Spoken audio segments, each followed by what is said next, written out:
В эфире информационная программа «Лото». В студии работает Нурсултан Джакоббеков. Здравствуйте и смотрите программу. Огромный потенциал кыргызско-японских отношений. В Токио состоялась встреча главы государства с премьер-министром Японии. На пути к цифровизации, улучшение доступа к сети интернет и снижение его стоимости. Эти цели преследует проект Digital Kassa, который заработал в Кыргызстане в прошлом году. Будущее страны в талантливых детях. С юным гением математики Арсеном Рахымбековым встретился премьер-министр. В Токио состоялась встреча президента Сооронбая Джейнбекова с премьер-министром Японии Синдзо Абе. Стороны обсудили перспективы двустороннего сотрудничества.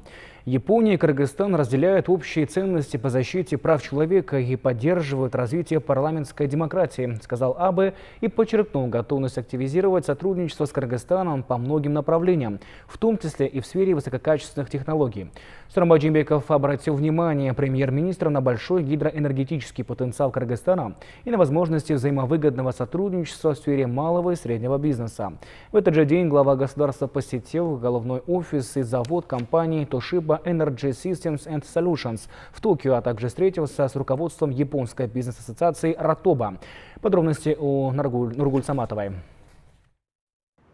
Это первая встреча Сооронбая Джейнбекова и Синдзо Абе. Японский премьер подчеркнул, что рад встрече и визиту лидера Кыргызстана. Двусторонние связи в сфере межпарламентского взаимодействия, экономического и культурно-гуманитарного сотрудничества развиваются. Япония и Кыргызстан разделяют общие ценности по защите прав человека и поддерживают развитие парламентской демократии, сказал Абе. Он подчеркнул готовность активизировать сотрудничество по многим направлениям, в том числе и в сфере высококачественных технологий. Малый и средний бизнес, гидроэнергетика – это сферы, где можно наладить взаимовыгодное сотрудничество, сказал Сооронбай Джейнбеков. Президент пригласил премьер-министра Японии посетить Кыргызстан с визитом в удобное для него время. Синдзо Абе принял приглашение.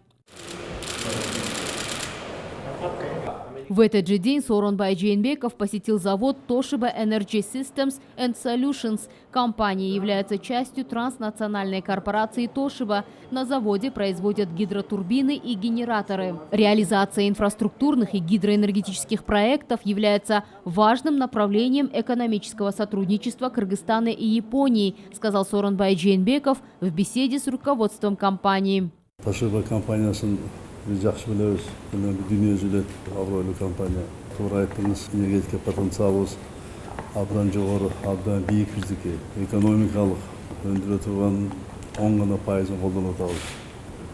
Shu tarmoqda sizlar bilan ishlashganga harakat qilamiz. Mana shu deshellab kelmiz bilan.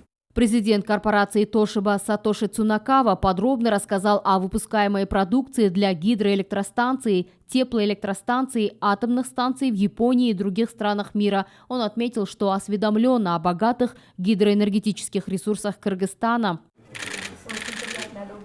Перспективы инвестиционного сотрудничества и улучшения взаимодействия деловых кругов Кыргызстана и Японии Сооронбай Джейнбеков обсудил с руководством крупнейшей японской бизнес-ассоциации Ротобо. Ассоциация основана в 1967 году и содействует развитию делового сотрудничества со странами СНГ, ближнего и дальнего зарубежья. Членами Ротобо являются более 200 предприятий разных отраслей промышленности, банки, фондовые компании, отраслевые ассоциации, агентства по перевозке пассажиров и грузов, а также местные органы самоуправления. При поддержке ассоциации в феврале 2018 года в Бишкеке прошел кыргызско-японский бизнес-форум с участием более 100 крупных предпринимателей двух стран.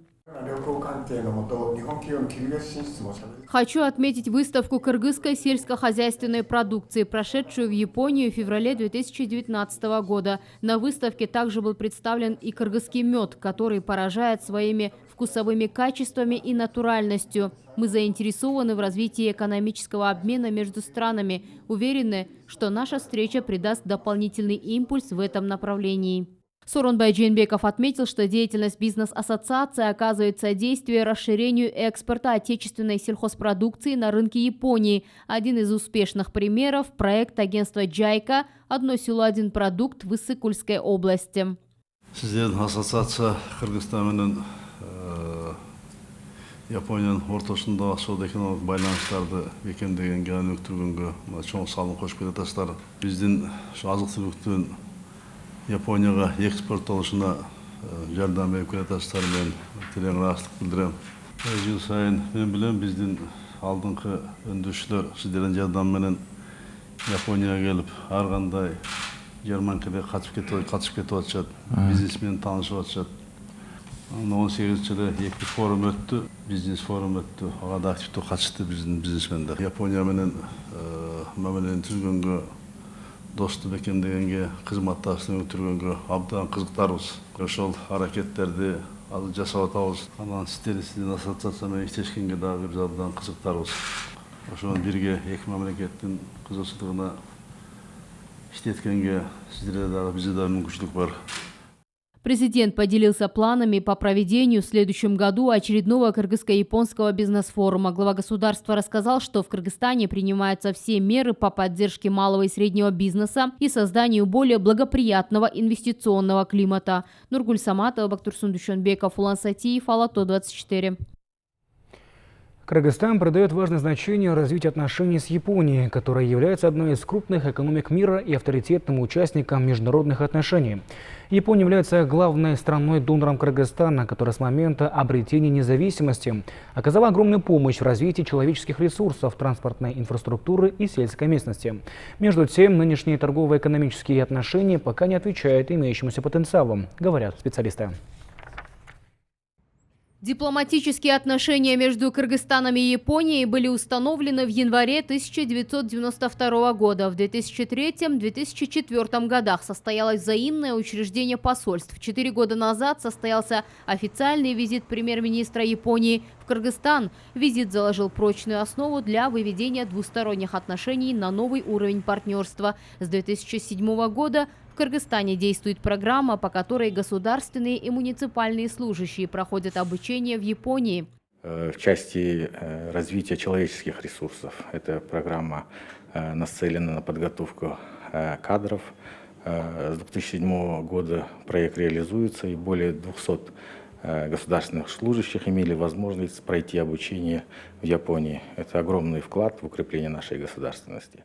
Основное направление японской помощи сосредоточено на развитии транспортной инфраструктуры и сельской местности. Грантовая поддержка оказывается и в восстановлении социальной инфраструктуры, объектов здравоохранения и образования. Она регулярно нам оказывает помощь.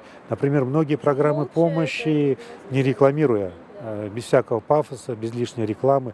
Например, по линии Всемирного банка те программы, которые разрабатываются, Япония всегда выплачивает на грантовой основе денежные средства консультантам, которые готовят различные проекты, проекты соглашений, проекты реализации помощи Всемирного банка и так далее. Япония является крупнейшим донором и Азиатского банка развития, и Всемирного банка. На протяжении многих лет по линии Международного агентства JICA в Кыргызстане реализуется ряд проектов, направленных на устойчивое развитие сельских районов. Одним из успешных является «Одно село, один продукт». Активизации в целях придания мощного импульса двусторонним отношениям Агентство по продвижению и защите инвестиций Кыргызской Республики планирует провести в 2020 году, в феврале месяце, инвестиционное роуд-шоу в городе Токио, в рамках которого наши предприниматели смогут презентовать наиболее привлекательные инвестиционные проекты и посетить крупные компании Японии. Между тем, сегодня специалисты признают, что уровень торгово-экономических отношений двух стран не соответствует имеющемуся потенциалу. Кыргызстан заинтересован восполнить этот пробел. В 2020 году ожидается проведение кыргызско-японского бизнес-форума с участием предпринимателей двух стран. Эта встреча должна положить начало активизации и выведения торгово-экономического и инвестиционного сотрудничества на качественно новый уровень. Нургуль Саматова, Бактурсун Душенбеков, Алато 24. В этом году МИД Кыргызстана отмечает свою 75-летнюю годовщину. 17 марта 1944 года считается днем становления внешнеполитического ведомства страны. Но с 1998 года постановлением правительства 24 октября ежегодно отмечается как День дипломатического работника. О первых шагах республики в международном сотрудничестве, о ее дальнейшем внешнеполитическом курсе в материале Улана Касенова. Кыргызская республика выстраивает свой внешнеполитический курс, руководствуясь стратегическими целями развития страны на основе анализа и прогнозирования международной обстановки, изменений и тенденций в мире для обеспечения и защиты своих национальных интересов. Благодаря приверженности общепризнанным принципам международного права Кыргызстан в 1992 году был единогласно принят в ООН.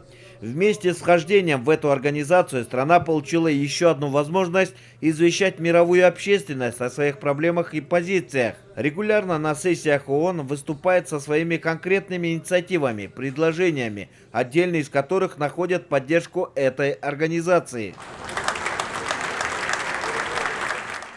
Специалисты развития кыргызской дипломатии делят на два этапа. Первый период – это становление как независимого государства, когда республике предстояло стать равноправным членом международного сообщества, участницей международных договоров и конвенций. Второй этап, конечно, был связан с тем, чтобы уже защищать непосредственно наши национальные интересы, потому что после того, как мы стали членами международного сообщества, мы начали развивать двусторонние отношения. А двусторонние отношения с дальними, ближними соседями, они предполагают необходимость продвижения наших внутренних интересов, защиты интересов, организации, если и сотрудничество, то на равноправных, взаимовыгодных условиях. Вот это, наверное, второй этап, который сегодня продолжается. В советское время дипломатические кадры для нашей страны готовила Москва. Сегодня же в Кыргызстане около 10 факультетов по международным отношениям. И одной из таких кузнец является дипломатическая академия МИДа. Есть военная дипломатия, есть полицейская дипломатия. Дипломатия – это у нее очень много сфер для деятельности, поэтому везде нужны свои специалисты. И идет соответствующая подготовка. А на более высоком уровне мы готовим магистров и докторантов. У нас где-то около 30 аспирантов, докторантов и около 350 магистрантов. В марте этого года президент во время встречи с послами Кыргызской республики отметил, как одно из приоритетных направлений сотрудничество со странами, входящими в Евразийский экономический союз. Безусловно, это очень важный приоритет, когда должны быть налажены очень хорошие, взаимовыгодные стратегические отношения с ближайшими соседями по периметру всей границы. В рамках двусторонних отношений, в рамках международных организаций. И, конечно, как я сказал, сегодня мир, он изменился. Мир стал более открытым, более доступным. Понятия границ, расстояния, они теряют тот смысл, который еще имели вчера, потому что средства связи позволяют общаться с кем угодно, где угодно, в любое время суток. Да? И с этой точки зрения, безусловно, наша дипломатия не должна быть односторонней. Она должна быть всегда многоплановая, многовекторная. И в то же время она должна быть стабильная. На сегодняшний день Кыргызстан установил дипломатические отношения со 164 странами мира. В 27 странах есть представительства нашей республики, 27 посольств и 6 генеральных консульств. Улан Касенов, Азамат Кадыр-Токтоев, Алато 24. Улучшение доступа к сети интернет и снижение его стоимости. Эти цели преследует проект Digital Kassa, который заработал в Кыргызстане в прошлом году. Теперь кыргызстанцы получат доступ к более выгодному интернету, более качественным электронным госуслугам, возможности повышения квалификации в сфере цифровых технологий вплоть до новых рабочих мест. Тему продолжит Бегаим Бегалиева. Согласно исследованиям Всемирного банка, покрытие широкополосным оптическим интернетом в Кыргызстане не достигает даже 5%. В связи с этим наша страна приняла участие в проекте Digital Kassa, в котором Кыргызстан интегрируется в региональную сеть, где будет увеличено взаимодействие с внешними операторами связи. Исполнительный директор Ассоциации операторов связи отмечает, что сейчас в Кыргызстане работает много проектов, однако такой масштабной работы пока еще не проводилось. Большие надежды у нас именно на проект Digital Kassa, поскольку такое масштабное строительство, именно последние мили, именно в регионах, именно до каждого села Илук-Мету еще пока не велось.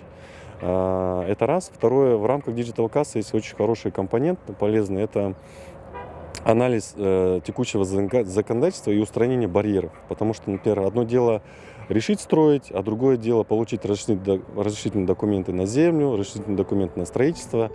Проведение широкополосного интернета в каждый дом делается не просто для доступа к интернету и уж точно не для развлечения. Это масштабный проект, который охватывает практически все сферы деятельности государства и нацелен в первую очередь на то, чтобы облегчить предоставление электронных госуслуг гражданам. Если взять с практической точки зрения, то с реализацией проекта станет возможным, не выходя из дома, не выезжая в другие регионы, через мобильное приложение пользоваться государственными услугами. Например, регистрация детей в детский сад и школу. Отмечу также и то, что этот проект охватывает не только молодежь, но также и людей старшего поколения. Как отмечают специалисты, показателями успешной работы проекта будут считаться сниженная стоимость интернета для оптоволокна, повышенная пропускная способность всемирной паутины и, самое главное, у интернета, входящего в Кыргызстан, альтернативы должно быть больше, чем одна, так как сейчас мы имеем доступ к интернету в основном только через Казахстан. В рамках проекта Digital Kassa предусмотрена модернизация и строительство магистральных линий ВОЛС. У нас есть внешние магистральные линии с Казахстаном, например, с Китаем. Мы еще должны думать о том, что у нас есть соседи Узбекистан, Таджикистан. Эти линии будут прокладываться как раз на территории Джалабадской области. Там практически нет магистральных сетей. Отметим, общий бюджет проекта составляет $50 миллионов. Из них 25 миллионов в виде гранта, 25 в виде беспроцентного кредита с комиссией 0,75% годовых за обслуживание. Срок погашения кредита составляет 38 лет, включая 6-летний льготный период. Бигаим Бигалиева, Бексултан Курманбек-Улу, Алато 24. В правительстве рассмотрели вопрос стимулирования при использовании транспортных средств с электрическими двигателями. Для этого необходимо создать благоприятные условия. По словам экспертов, плюсы от нововведения пойдут не только в сферу экономики, но и в первую очередь для экологии. Экономия топлива, выработка своей энергии, уменьшение выбросов. Именно из этих качеств Марат Мусуралиев приобрел 3 года назад гибридный автомобиль. И не зря, говорит сам Марат. Поначалу хозяин авто боялся, что не все так, как пишут в рекламе, но сейчас убедился в этом лично. Люди боятся, что она сложная. Да, здесь действительно под капотом 2 двигателя, плюс генератор, плюс инвертор, но сложность конструкции полностью компенсируется ее надежностью и, самое главное, самодиагностикой. При каждом включении машины компьютер бортовой сам себя полностью диагностирует. И если есть хоть какая-то там, не дай бог, ошибка или где-то есть проблема, сразу на мониторе это высвечивается. Главный плюс таких авто – малое количество выбросов. От этого польза экологии, а значит и жителям меньше дышать вредными выбросами. Ориентир на экологический транспорт – один из приоритетов зеленой экономики, сказал премьер-министр Мухаммедхалы Абылгазиев. Учитывая отсутствие значимых запасов углеводородов и газа и почти полную зависимость страны от импорта энергоносителей. Самое главное, очевидное преимущество перехода на экологически чистый транспорт – это значительное сокращение выбросов вредных веществ в окружающую среду, забота об экологии. Мы должны постепенно переходить на повсеместное использование электромобилей. Государственные органы должны показывать пример гражданам, поэтому необходимо разработать программу по переводу автопарка госорганов на электромобили без выделения дополнительных средств из госбюджета.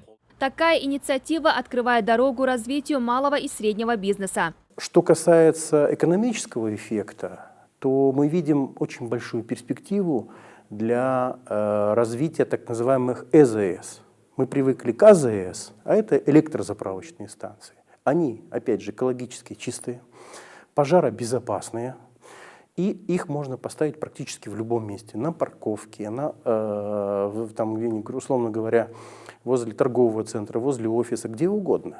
И это ниша для нашего малого бизнеса. Данный вид транспорта, как сказал глава правительства, будет освобожден от уплаты транспортного налога и налога на добавленную стоимость для комплектующих частей и зарядной инфраструктуры. Что нельзя сказать о других авто, которые с января будут завозить не из стран ЕАЭС, уже не по льготным тарифам. Айджана Нурбекова, Чыңгыз Джумагулов, Алато 24. Вице-премьер-министр Джангич Разаков провел заседание Оргкомитета по подготовке и проведению Международного научно-практического форума, приуроченного к 35-й годовщине катастрофы на Чернобыльской атомной станции. Он отметил, что в 2021 году исполняется 35 лет со дня аварии, произошедшей на Чернобыльской АЭС, вызвавшей крупнейшую по масштабам радиоактивного загрязнения биосферы экологическую катастрофу, ставшей общенародным бедствием, затронувшим судьбы миллионов людей, проживающих на огромных территориях.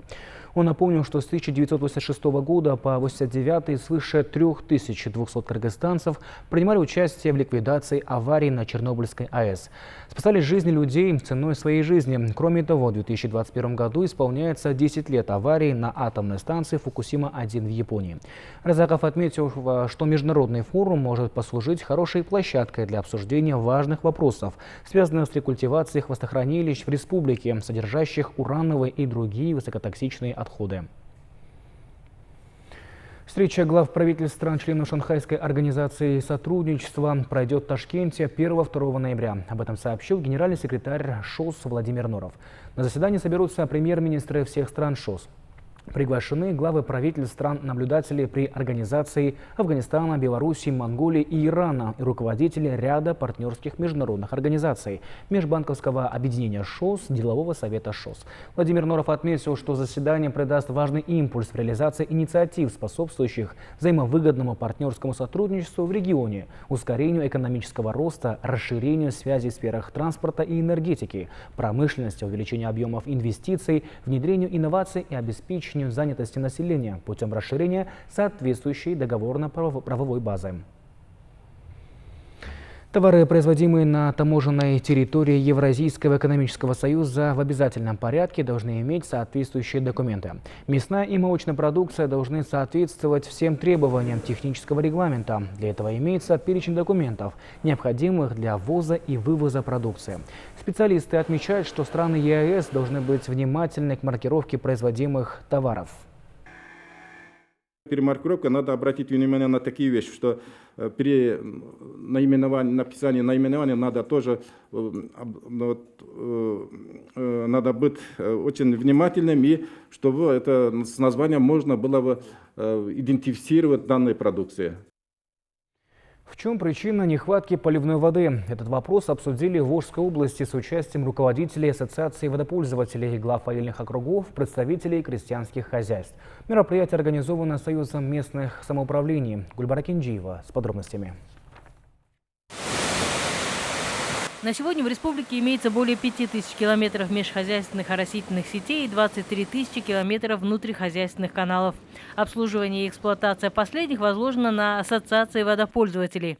С ними же связаны и проблемы, возникающие с доставкой поливной воды на поля крестьян. Из 486 ассоциаций водопользователей, из них только 133 за 20 лет реабилитировали свои внутрирригационные каналы. Остальные как есть, так и пока стоят.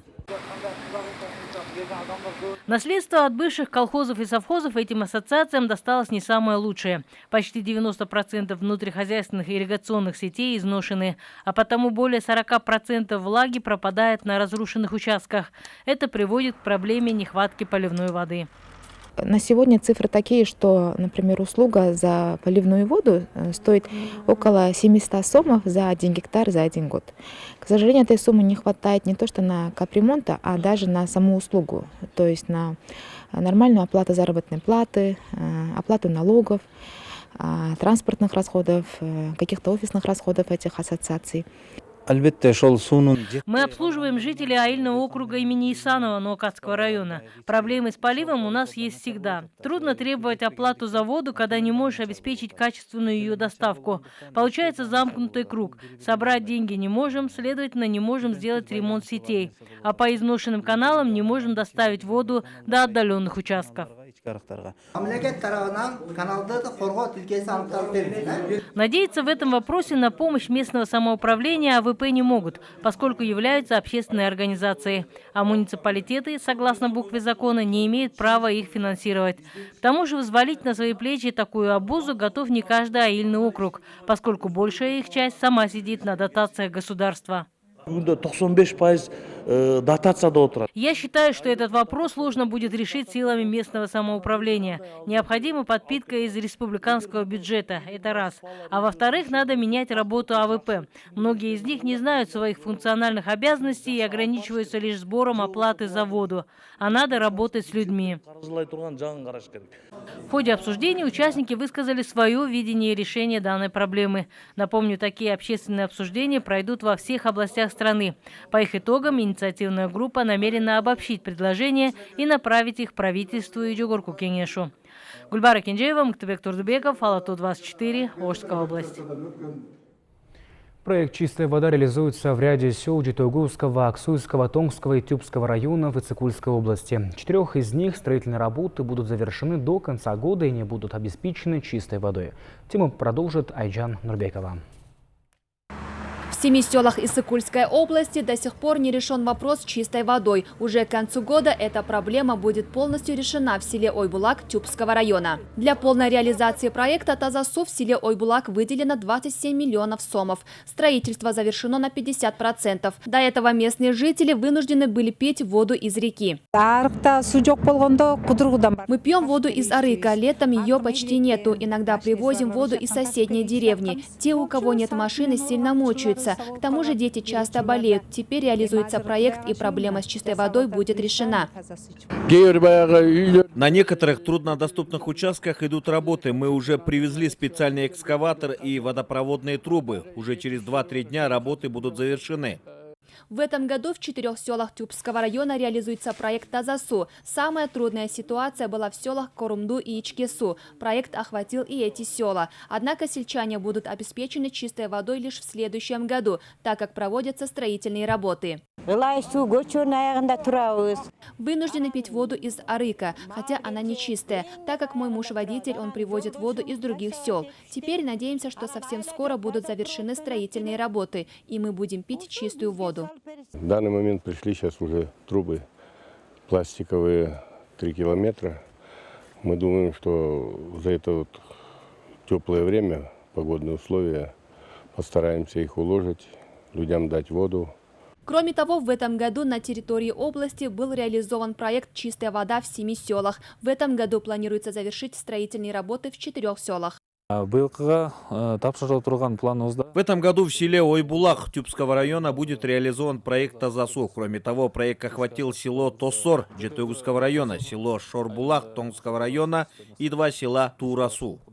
Отметим, в Иссык-Кульской области насчитывается 176 сел. В 86 из них имеется чистая вода. В 24 селах проект Тазасу осуществляется при поддержке Всемирного банка. Кроме того, в следующем году в 12 селах проект будет реализован за счет республиканского бюджета. Айджана Нурбекова, Эдиль Мелиспек, Бакыт Шаимбетов, Нуркыз Абдрахманова, Алато 24, Иссык-Кульская область.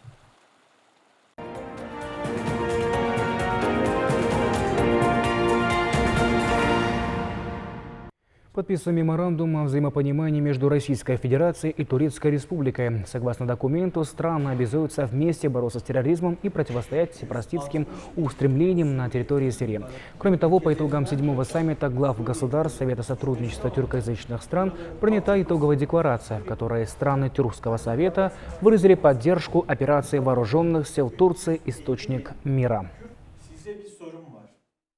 Şimdi biliyorsunuz Suriye'nin kuzeyinde bizim barış harekatını başlattığımız bölgede. Источник мира на северо-востоке Сирии прекращается. Далее все будет зависеть от отвода курдских сил. Об этом журналистам сообщил глава МИДа России Сергей Лавров.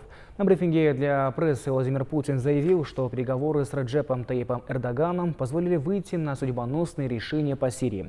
В результате достаточно длительной и напряженной работы удалось выйти на решения, которые после наших заявлений будут озвучены министрами иностранных дел обеих стран. Решения, которые являются очень важными, если не судьбоносными, и позволят разрешить достаточно острую ситуацию, которая сложилась сегодня на сирийско-турецкой границе, прокомментировал итоги встречи Путин. Со своей стороны Эрдоган заявил о том, что Россия и Турция договорились о совместном патрулировании к западу и востоку от места проведения операции «Источник мира». Положение о патрулировании закреплено в подписанном меморандуме. Российско-турецкая турецкое патрулирование начнется сразу после того, как курдские формирования отойдут за пределы 30-километровой зоны. На выход за пределы обозначенной зоны курдам дано 150 часов, отсчет которых начнется 23 октября в 12:00 по московскому времени, сказал Эрдоган. В Свердловском районном суде Бишкека продолжено рассмотрение уголовного дела по модернизации столичной ТЭЦ. Защита обвиняемых заявила ходатайство о назначении повторной экспертизы. Судья отказала в удовлетворении этого ходатайства, ссылаясь на то, что проведение повторной экспертизы требует много времени. По ее словам, для проведения повторной экспертизы нужно отпустить обвиняемых на время ее проведения, что потребует огромных средств, которые не предусмотрены в бюджете. Для вызова свидетелей по делу судебное заседание отложено на 9 часов утра 24 октября. Напомним, по факту коррупции при подготовке, подписании и реализации проекта модернизации ТЭЦ Бишкека, согласно выводам экспертов, государству был причинен ущерб на общую сумму 5 миллиардов 439 миллионов сомов. В Октябрьском райсуде Бишкека проходит судебное заседание по делу бывшего советника президента Алмазбека Атамбаева Икрамджана Ильмиянова. Суд вынесет приговор Ильмиянову 30 октября. Как ранее сообщалось, Икрамджан Ильмиянов подозревается в получении 150 тысяч долларов от одной из фирм за положительное решение о снятии ареста с грузовых машин, которые после были вывезены из Кыргызстана. По этому уголовному делу также обвиняется сотрудник налоговой службы, снявший сумму налогового дочисления. По результатам расследования Ильмиянов уведомлен о подозрении в совершении преступления, предусмотренного статьей «Мошенничество в особо крупном размере». А также бывший инспектор УГНС Бишкека Шакиров уведомлен о подозрении в совершении преступления, предусмотренного статьей «Злоупотребление должностным положением».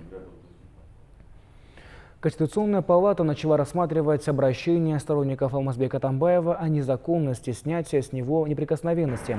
Обратились в высший судебный орган 5 парламентариев и представителей СДПК. Предметом обращения стали поправки, внесенные в закон о гарантиях деятельности президента, которые позволили снять с Атамбаева статус «экс», а потом и привлечь его к ответственности. Вначале стороны ходатайствовали об отводе судьям из состава коллегии. Вернувшись из совещательной комнаты, коллегия сообщила, что ходатайство в отводе Эркинбека Мамырова удовлетворено. Далее сотрудники бывшего президента зачитали обращение, после чего выступили обе стороны. В связи с окончанием рабочего времени заседание было перенесено на 24 октября.